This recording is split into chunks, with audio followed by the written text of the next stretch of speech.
வீடியோவில் என்ன ரெசிபி செய்ய போகிறோன்னா சப்பாத்தி ரோல் தான் செய்ய போகிறேன். சப்பாத்தி மாவு கரைஞ்சி எடுத்து வச்சுருக்கேன்.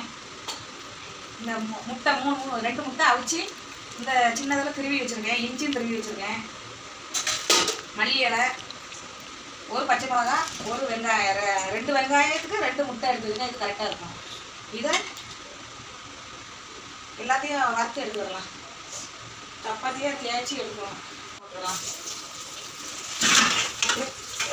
வெங்காயம் போட்டுக்கலாம்.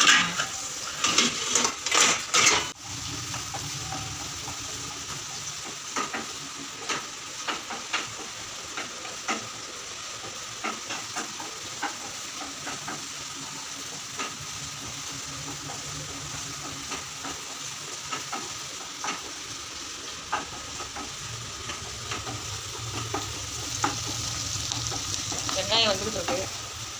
மல்லியில் போட்டுக்கலாம். இஞ்சி துருவி எடுத்து வச்சுட்டு அதை போட்டுக்கலாம்.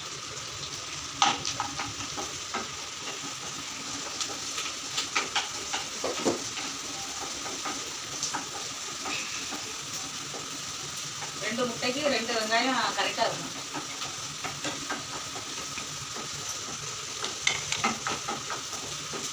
ஏன்னா வெந்துடுது. நல்லா வெங்காயம் வெந்துட்டு துருவி வச்சு முட்டையை சேர்த்துக்கலாம்.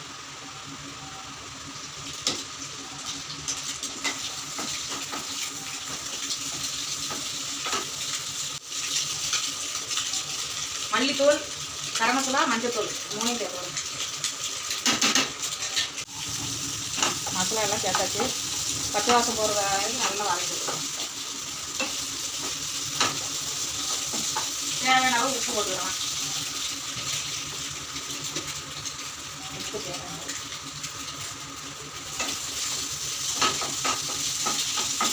கரம் மசாலா வாசனை சூப்பராக இருக்கும்.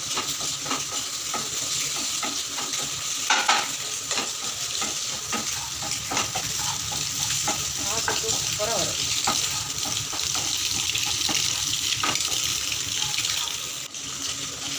மல்லியில போட்டு மல்லியில சேர்த்துக்கலாம்.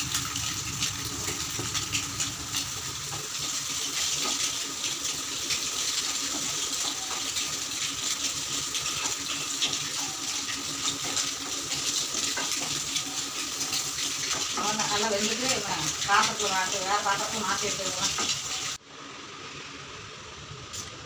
இப்படி வச்சு ரோல் பண்ணணும்.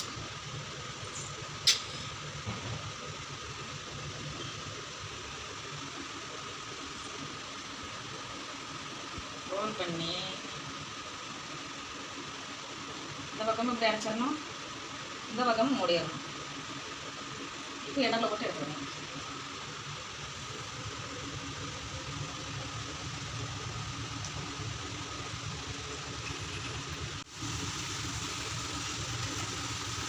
சப்பாத்தி மசாலா ரோல் ரெடி ஆயிடுச்சு. சூப்பராக இருக்கு. ஆகும். சப்பாத்தி ரோல் ரெடி ஆயிடுச்சு. சூப்பராக இருக்கு. சூப்பராக இருக்கு.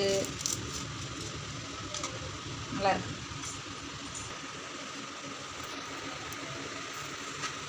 நல்லா இருக்கு. இதே மாதிரி நீங்களும் ட்ரை பண்ணி பாருங்கள்.